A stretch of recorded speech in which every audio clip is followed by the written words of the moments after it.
गोड्या पाण्याच्या मासेमारीमध्ये वर्षानुवर्ष सभापती महोदय विदर्भ असो, मराठवाडा असो, अन्य भागातले जे काही तलाव आहेत तिथे वर्षानुवर्ष ते ठेके दिलेले आहेत. एकाच संस्थेला 30-40 वर्ष ठेके दिलेले आहेत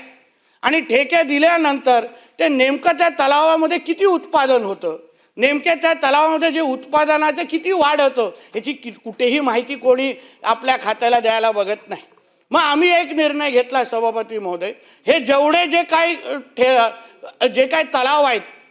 जो आमचा भुई समाज जो चालवतो त्या तिथे त्या पूर्ण क्षेत्रामध्ये आहे, मग ह्या सगळ्या तलावांच्या डिजिटलायझेशनच्या माध्यमातून नेमकं त्या तलावामध्ये उत्पादन काय होतं, त्या तलावामध्ये गाळ किती साचलेला आहे, त्याचबरोबर त्या तलावामध्ये कुठे अतिक्रमण आहे का, या सगळ्या बाबतीची माहिती आम्ही आता डिजिटलायझेशन आणि AIच्या माध्यमातून गोळा करण्याचं काम ह्या निमित्ताने सभापती महोदय करतोय. विकास करत असताना